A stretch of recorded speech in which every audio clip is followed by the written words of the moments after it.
चलिए आपको ले चलते हैं मेरठ, जहां नरेंद्र मोदी जी मेरठ के लोगों को संबोधन कर रहे हैं। भारत माता की, भारत माता की, भारत माता की। उत्तर प्रदेश के लोकप्रिय मुख्यमंत्री योगी आदित्यनाथ जी, केंद्रीय मंत्रिमंडल के मेरे साथी पंकज चौधरी जी, जयंत चौधरी जी, उत्तर प्रदेश के उप मुख्यमंत्री ब्रजेश पाठक जी, यूपी सरकार के मंत्रीगण,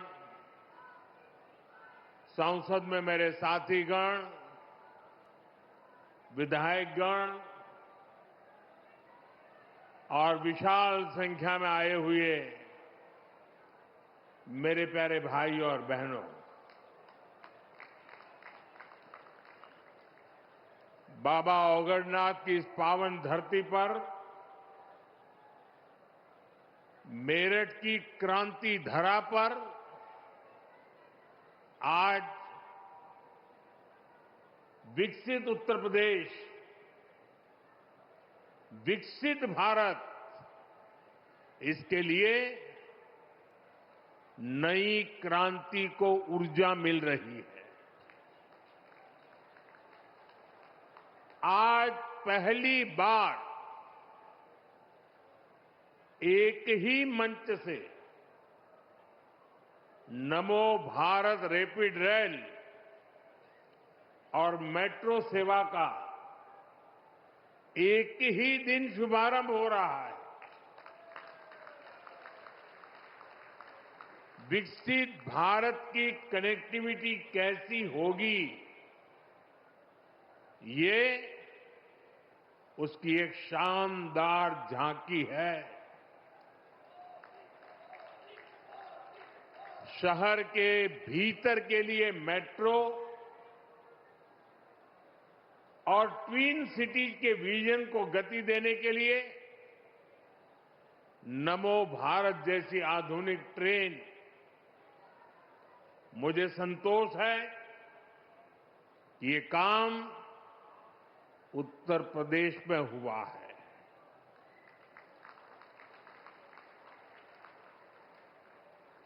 भाइयों और बहनों, आज का ये कार्यक्रम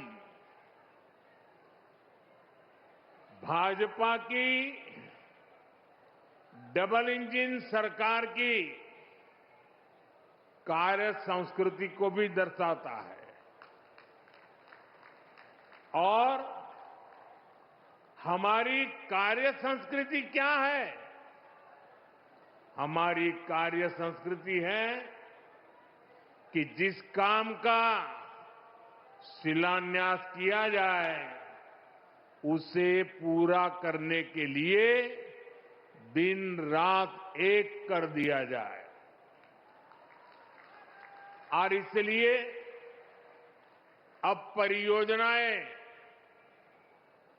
पहले की तरह लटकती भटकती नहीं है। नमो भारत या मेट्रो सेवा, दोनों का शिलान्यास करने का अवसर आप सबने मुझे दिया था और आज मुझे ही इनके लोकार्पण का भी सौभाग्य मिला है। साथियों, थोड़ी देर पहले मैंने मेरठ मेट्रो में सफर किया। इस दौरान मेरी स्कूल कॉलेज के अनेक युवाओं से और अन्य यात्रियों से बातचीत हुई है। सबका यही कहना था कि इतने शानदार काम की उन्होंने कल्पना भी नहीं की थी और सबके सब लोग वो पुराने दिनों को याद कर रहे थे और खास तौर पर बहनों बेटियों ने मुझे बताया, कुछ साल पहले तक शाम होते ही पूरे रूट में सन्नाटा छा जाता था। यहां डर और भय का माहौल होता था।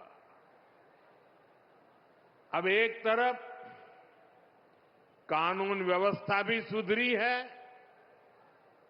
और दूसरी तरफ लोगों को सुविधापूर्ण और सुरक्षित यात्रा का भी माध्यम मिला है। और साथियों, मुझे खुशी है कि नमो भारत रैपिड रेल से ये नारी शक्ति के सामर्थ्य का प्रतीक भी बनी है। इसमें train operator, station control staff, ऐसे अधिकतर काम में हमारी बेटियां ही कार्यरत हैं, बेटियां ही नेतृत्व कर रही है। मैं आप सभी को, उत्तर प्रदेश को और दिल्ली वासियों को देश की पहली नमो भारत रैपिड रेल सेवा और मेरठ मेट्रो के लिए बहुत बहुत बधाई देता हूं। साथियों, मेरठ की इस धरती से मेरा भी एक विशेष नाता रहा है। जब 2014 के चुनाव हुए, 2019 के चुनाव हुए और 2024 के लोकसभा चुनाव हुए, तो मेरठ से ही मेरी चुनावी सभाओं की शुरुआत हुई।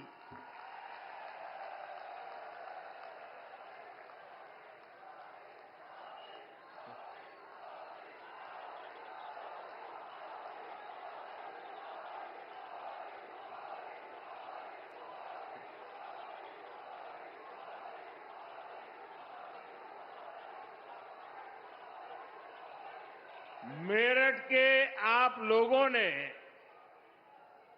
यहां के किसानों ने, उद्यमियों ने, लघु उद्योगों से जुड़े श्रमिकों ने, कारीगरों ने, दुकानदारों ने मुझे हमेशा बहुत आशीर्वाद दिया है। और साथियों, मैंने तब भी कांग्रेस और सपा बसपा को कहा था कि अपनी जहरीली राजनीति छोड़िए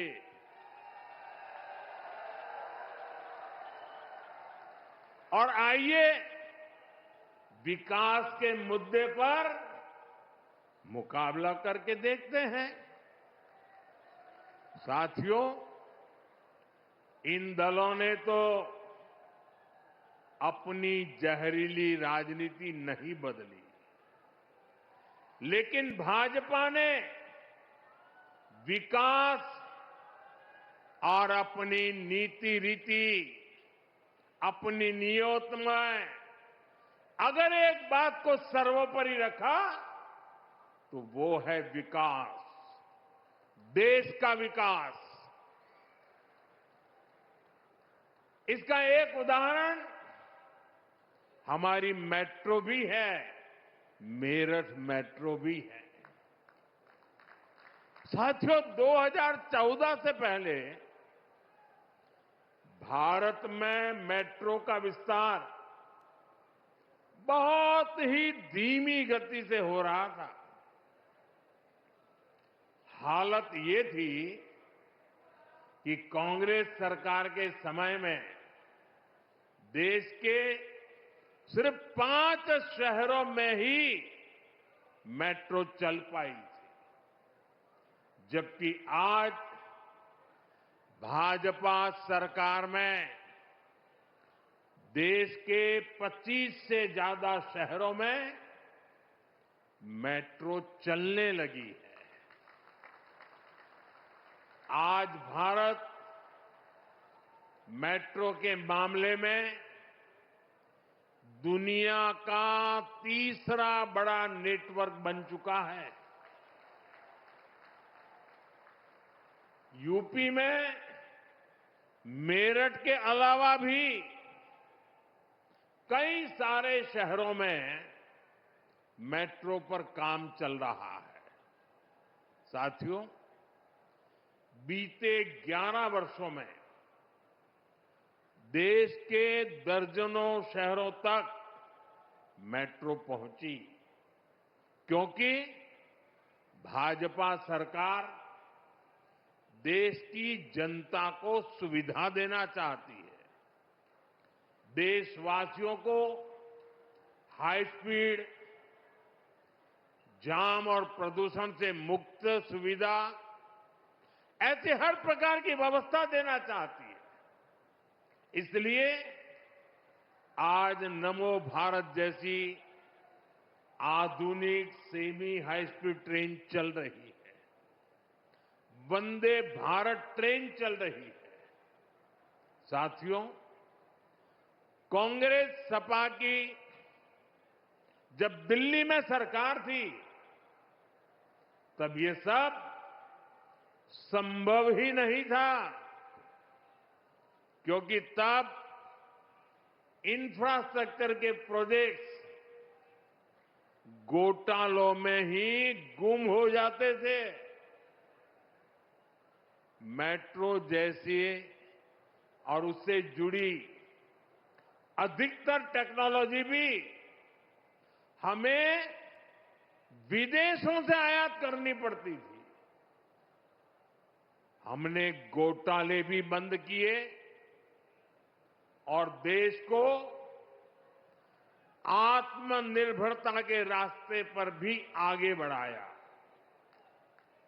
क्योंकि भाजपा की प्राथमिकता देश का विकास है, देशवासियों की सुविधा और समृद्धि है। आप यही देखिए, मेरठ वासियों का, पश्चिम यूपी वासियों का जीवन कैसे बदलने वाला है। सराय काले खां, आनंद विहार, गाजियाबाद और मेरठ, इन स्टेशनों पर भारतीय रेल, मेट्रो और बस अड्डों को आपस में जोड़ा गया है। देश में ये पहली बार हो रहा है जब एक ही स्टेशन, एक ही ट्रैक पर नमो भारत और मेट्रो रेल चलेगी। यानी एक ही प्लेटफॉर्म से आप शहर के भीतर भी यात्रा कर पाएंगे और उसी स्टेशन से सीधे दिल्ली भी आ जा सकते हैं। इससे मेरठ के आप जैसे हजारों साथियों को फायदा होगा, जो पढ़ाई के लिए, नौकरी के लिए, अन्य कामकाज के लिए रोजाना दिल्ली आते जाते हैं। जो लोग दिल्ली में नौकरी करते हैं और जिनका घर मेरठ में है, उनके लिए अब दिल्ली में किराए के घर में रहने की मजबूरी भी खत्म हुई है। साथियों, आज भाजपा की डबल इंजन सरकार आधुनिक इंफ्रास्ट्रक्चर पर जो इतना सारा पैसा खर्च कर रहा है, उससे आपका पैसा भी बचता है और युवाओं को रोजगार भी मिलता है। यहां पश्चिम यूपी में ही देखिए कैसे नए नए एक्सप्रेसवे बन रहे हैं, डेडिकेटेड फ्रेट कॉरिडोर बन रहे हैं।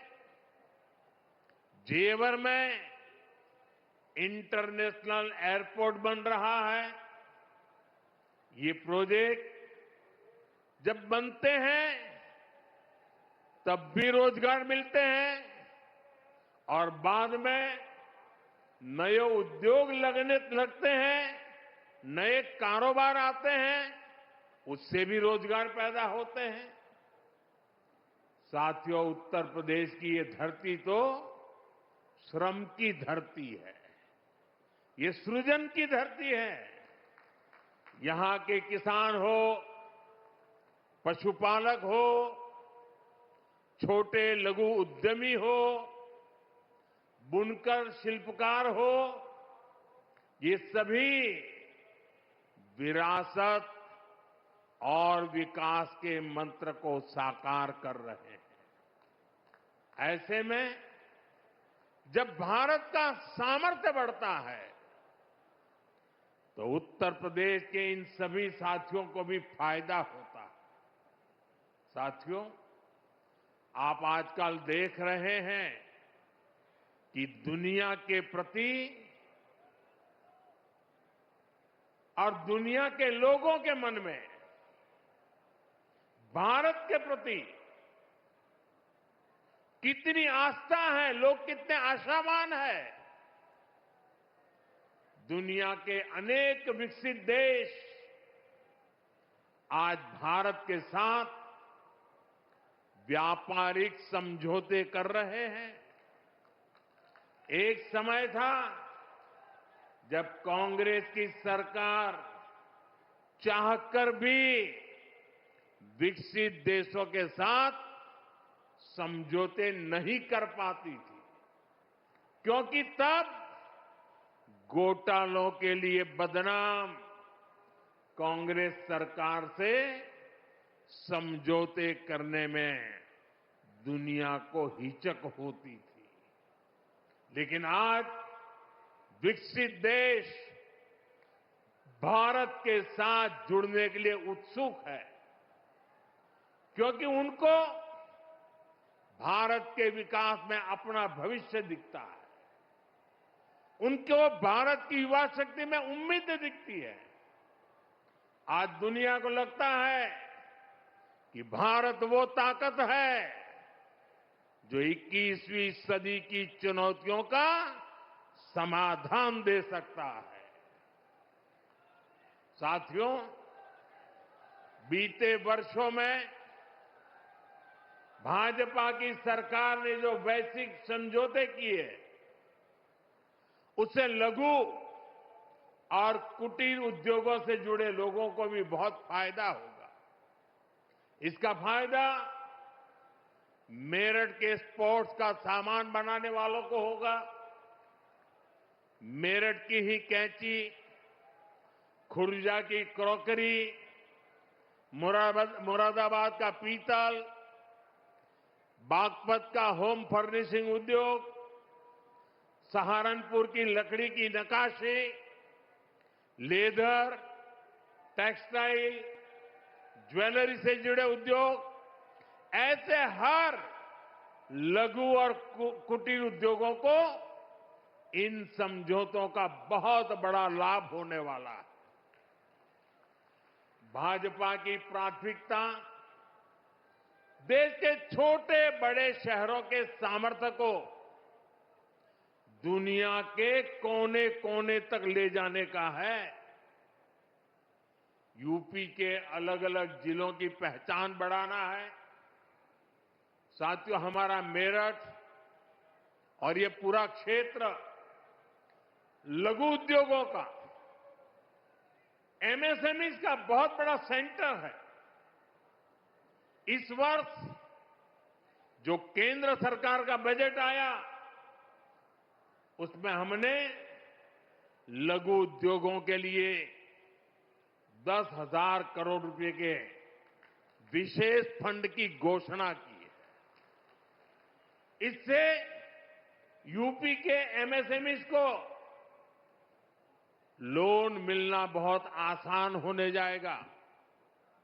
बजट में हमने कपड़ा उद्योग के लिए, बुनकर समाज के लिए महात्मा गांधी ग्राम स्वराज योजना की घोषणा की है। इससे खादी, हैंडलूम, हस्तशिल्प को विश्व बाजार तक पहुंचाने में मदद मिलेगी। साथियों, पहले छोटे कारीगर केवल 10 लाख रुपए तक का सामान कुरियर से भेज सकते थे। अब यह सीमा पूरी तरह हटा दी गई है। इससे मेरठ सहित यूपी के सभी बुनकर और अन्य छोटे उद्यमी ऑनलाइन ऐप के जरिए अमेरिका या यूरोप के ग्राहकों को भी अपने प्रोडक्ट आसानी से बेच पाएंगे। साथियों, मेरठ, हापुड़ और आसपास के इस क्षेत्र ने चौधरी चरण सिंह जी के विजन को शुरुआती दिनों से देखा है। यह हमारी सरकार का सौभाग्य रहा कि हमें चौधरी चरण सिंह जी को भारत रत्न देने का सौभाग्य मिला। भाजपा की डबल इंजन सरकार उनके विजन पर चलते हुए किसानों की आय बढ़ाने के लगातार काम कर रही है। इसके लिए फूड प्रोसेसिंग पर बहुत बल दिया जा रहा है। पीएम किसान सम्मान निधि का पैसा भी छोटे किसानों के बहुत काम आ रहा है। अब तक यूपी के किसानों को पीएम किसान सम्मान निधि के तहत लगभग 95,000 करोड़ रुपए मिल चुके हैं। इसमें मेरठ के किसानों को भी लगभग 800 करोड़ रुपए मिले हैं। भाइयों और बहनों, एक तरफ आज देशवासी भारत को विकसित बनाने के लिए दिन रात मेहनत कर रहे हैं, लेकिन देश में ही कुछ राजनीतिक दल है जो भारत की सफलता को पचा नहीं पा रहे। अभी आपने देखा, भारत में दुनिया का सबसे बड़ा एआई सम्मेलन हुआ। दुनिया भर के 80 से अधिक देशों के प्रतिनिधि दिल्ली आए। दुनिया के करीब 20 देशों के राष्ट्राध्यक्ष भारत आए। लाखों लोग हिंदुस्तान के कोने कोने से दिल्ली में जुटे थे। दुनिया के विकासशील देशों में ऐसा सम्मेलन आज तक कभी नहीं हुआ। मैं जरा मेरठ के लोगों को पूछना चाहता हूं, ये जो एआई सम्मेलन हुआ, आपको गर्व हुआ कि नहीं हुआ? पूरी ताकत से बताइए, आपको गर्व हुआ कि नहीं हुआ? आपका माथा ऊंचा हुआ कि नहीं हुआ? आपका सीना चौड़ा हुआ कि नहीं हुआ? ये काम भारत के लिए हुआ कि नहीं हुआ है? भारत के युवाओं के लिए हुआ है कि नहीं हुआ है? भारत के भाग्य को बदलने के लिए हुआ है कि नहीं हुआ है? 21वीं सदी में लीडरशिप लेने के लिए हुआ है कि नहीं हुआ है? पूरा देश गर्व से भर गया।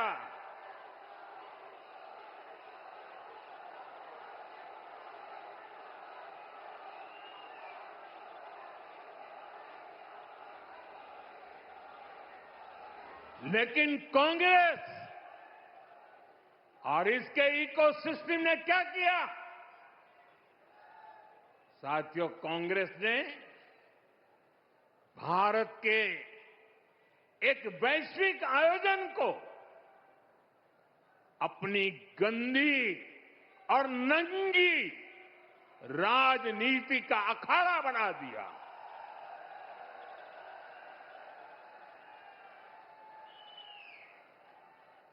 समारोह स्थल पर विदेशी अतिथियों के सामने कांग्रेस के नेता कपड़े उतारकर पहुंच गए।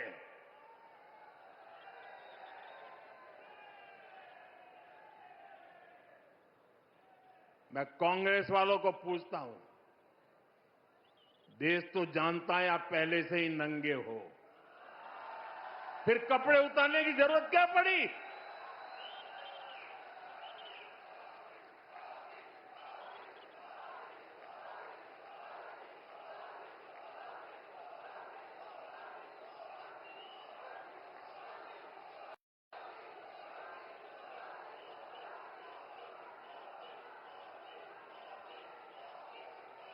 कांग्रेस के नेताओं ने वहां जो कुछ किया वो दिखाता है कि देश की सबसे पुरानी पार्टी वैचारिक रूप से कितनी दिवालिया हो गई है, कितनी दरिद्र हो गई है। साथियों, कोई कल्पना नहीं कर सकता। हम तो वो लोग हैं जो गांव में किसी के यहां शादी ब्याह होता है तो पूरा गांव उसे सफल बनाने में जी जान से जुट जाता है, ताकि मेहमान गांव की एक अच्छी छवि लेकर जाएं। कांग्रेस तो अपने ही देश को बदनाम करने में जुटी है। साथियों, कांग्रेस के नेताओं को मोदी से नफरत है। ये लोग मेरी कब्र खोदना चाहते हैं। मेरी मां को गाली देने से भी उनको कोई परहेज नहीं है। उन्हें भाजपा से विरोध है, उन्हें एनडीए से विरोध है। ठीक है, आपकी राजनीति में यही करना जरूरी है, चलो भाई समझ सकते हैं, हम इसको भी सहन कर लेंगे। लेकिन कांग्रेस को याद रखना चाहिए था कि एआई ग्लोबल समिट ये बीजेपी का समारोह नहीं था और न ही उस समय बीजेपी का कोई नेता वहां मौजूद था। ये देश का कार्यक्रम था, देश के सम्मान का कार्यक्रम था, देश के लोगों के पसीने से। लेकिन कांग्रेस ने परसों सारी मर्यादाएं तोड़ दी और पूरा देश कांग्रेस की इस रीति नीति पर थू थू हो रही है। लेकिन दुर्भाग्य देखिए, इतनी पुरानी पार्टी के नेता लाजने के बजाय गाजते हैं, बेशर्मी के साथ देश की बेइज्जती करने वालों का जयकारा कर रहे हैं।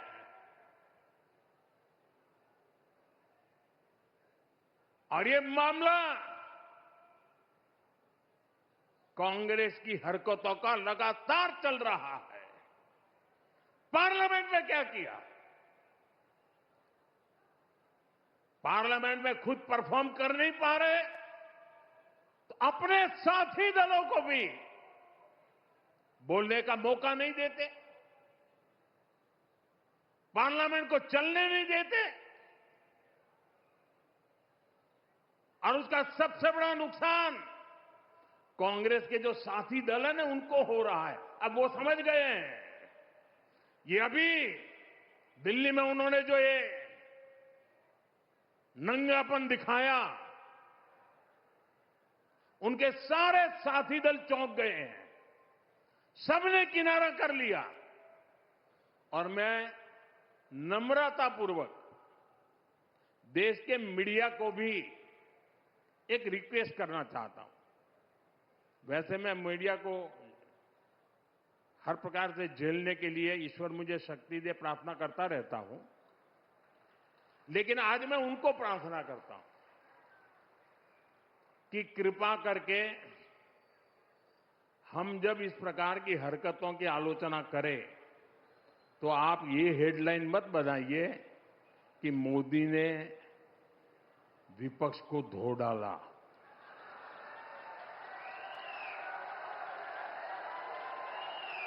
आप कांग्रेस को बचाने की ये चालाकियां बंद कीजिए।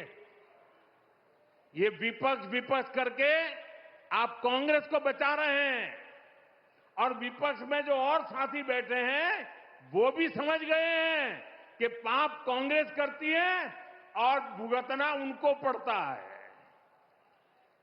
और कांग्रेस की इकोसिस्टम हर बार बच के निकलने का एक खेल खेलती है कि पाप कांग्रेस करे, आलोचना कांग्रेस की हो, गुस्सा कांग्रेस पर हो, लेकिन मीडिया में कांग्रेस नहीं दिखती, विपक्ष शब्द दिखता है। क्यों भाई?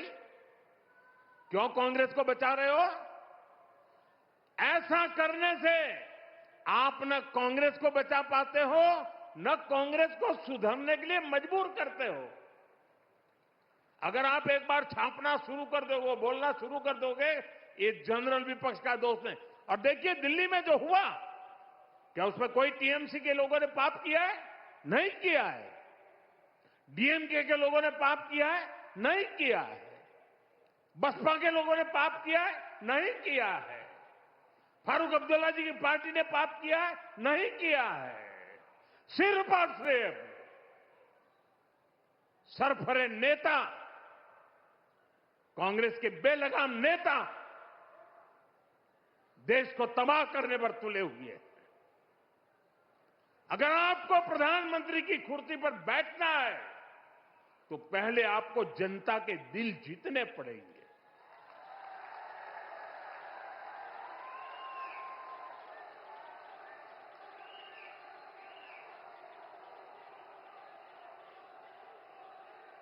महिलाओं एमपीओ को भेज करके सीट पर कब्जा करने से आप प्रधानमंत्री नहीं बन सकते हो।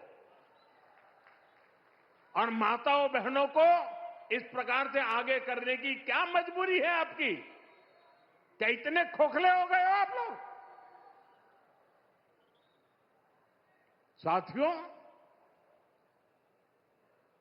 कांग्रेस देश के लिए बोझ बन गई है, और मुझे इस बात का संतोष है कि दिल्ली में जो घटना घटी, कांग्रेस के सभी साथी दलों ने कांग्रेस की भरपूर आलोचना करने की हिम्मत दिखाई है।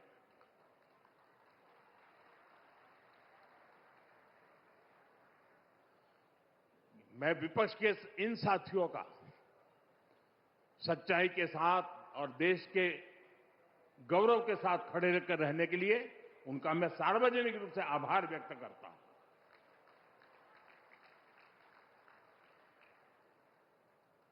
साथियों, भाजपा सरकार के लिए देश का विकास, यूपी का विकास सर्वोपरि है।